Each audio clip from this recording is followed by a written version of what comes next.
Hi hello నమస్తే ఎలా ఉన్నారండి? నేనైతే బాగున్నాను. సో మీరు కూడా బాగుండాలని మనస్ఫూర్తిగా కోరుకుంటున్నాను. ఈరోజు రెసిపీ వచ్చేసి రాగి ముద్ద అండ్ గోంగూర పప్పు. ఈ కాంబినేషన్ అయితే చాలా బాగుంటుంది. మీరు కూడా ఒకసారి ట్రై చేయండి. మీరు రోజు చేసే మెథడ్ కాకుండా ఈ మెథడ్ని ఒక్కసారి ఫాలో అవ్వండి, ఖచ్చితంగా నచ్చుతుంది. ఎందుకంటే ఇది కొంచెం పల్లె విలేజ్ స్టైల్లో ఉంటుంది కాబట్టి మీకు అందరికీ నచ్చుతుందని కోరుకుంటున్నాను. అండ్ ముద్దలోకి కానీ పొడి అన్నంలోకి కానీ చాలా బాగుంటుంది. ఒకసారి ట్రై చేయండి. ముందుగా అయితే మీ ఇంట్లో పప్పు చేసుకోవడానికి ఎన్ని కందిపప్పు వాడతారో అంతే కందిపప్పు తీసుకోండి. నేనైతే ఒక 2 గ్లాసెస్ చిన్న టీ గ్లాస్ ఉంటుంది కదా, వాటితో నేను 2 గ్లాసెస్ తీసుకుంటున్నాను. మీరు ఎంత తీసుకోవాలో అంత తీసుకోండి. వీటిని బాగా క్లీన్ చేసి ఒక 3 టైమ్స్ అలాగా విజిల్ కుక్కర్లోనే కదా మీరు పప్పును రెడీ చేసేది, సో అందులో వేసేసుకోండి. తర్వాత వీటిని బాగా క్లీన్ చేసుకున్న తర్వాత మనము పప్పులోకి టమాటాలని యాడ్ చేయాలి. ఎందుకంటే టేస్ట్ని ఎన్హాన్స్ చేస్తుంది. అందుకోసమని నేను 2 టమాటాలని తీసుకున్నాను. తరువాత వెల్లుల్లిని కూడా తీసుకున్నాను. వెల్లుల్లి అనేది మీ ఆప్షనల్ అండి, ఎందుకంటే నేను అన్నిట్లో కొంచెం వేయాల్సిన వాటిల్లో ఖచ్చితంగా వాడతాను. ఎందుకంటే ఇమ్యూనిటీ పవర్ కొంచెం పెరుగుతుంది అనేసి, దానికోసమనే మీ ఆప్షనల్. తర్వాత గోంగూరని బాగా క్లీన్ చేసుకోవాలి, ఎందుకంటే బయట నుంచి కొన్ని తెచ్చుకున్నాం కదా, సో మట్టి ఇసుక ఉంటుంది. బాగా నీట్గా క్లీన్ చేసుకొని యాడ్ చేసుకోండి. ఎంత అవసరమో అంత యాడ్ చేసుకోండి.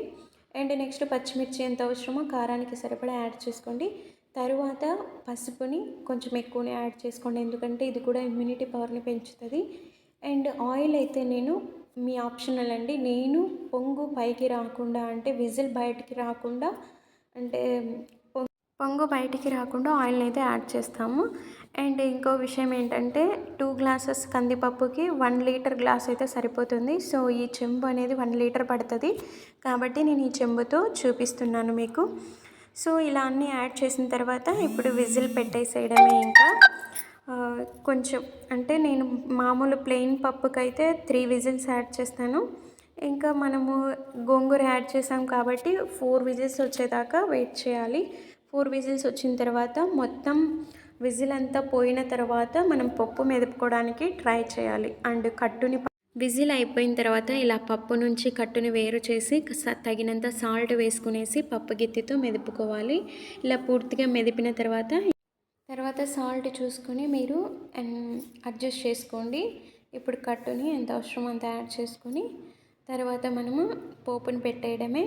ఎందుకంటే కొంచెం గోంగూర పప్పు కొంచెం జారుగా ఉంటేనే, అంటే కొంచెం నీళ్ళగా ఉంటేనే చాలా బాగుంటుంది. సో ఇప్పుడైతే ఒక మందపాటి గిన్నె తీసుకొని అందులో మనకి అవసరమైనంత ఆయిల్ యాడ్ చేసుకొని వేడెక్కాక పోపు వేయడమే.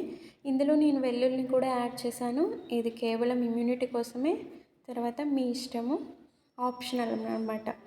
సో ఇలా వేసిన తర్వాత పోపు బాగా రెడ్ అయిపోయింది కదా, ఇలా రెడ్ అయిన తర్వాత కొంచెం కట్టులోకి వేసాను నేను.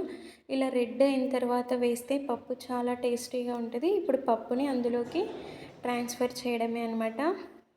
సో ఎమ్మి అయినటువంటి పప్పు, గోంగూర పప్పు చాలా రెడీ అయిపోయింది. చాలా బాగుంటుంది. ఒకసారి మీరు కూడా ఇలా ట్రై చేయండి. అండ్ ఇంకోటి, మీరు ట్రై చేసిన తర్వాత నాకైతే కామెంట్ చేయండి. అండ్ పప్పు అయితే రెడీ అయిపోయింది. ఇంకా ముద్దతో పప్పుని టేస్ట్ చేయడమే ఉండిపోయింది.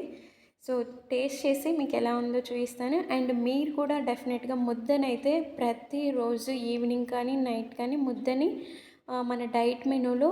అండ్ రాగి ముద్ద రెసిపీ కూడా కావాలనుకుంటే నేను షేర్ చేస్తాను. సో రాగి ముద్ద కూడా తినడం చాలా ఆరోగ్యానికి మంచిది. So bye bye.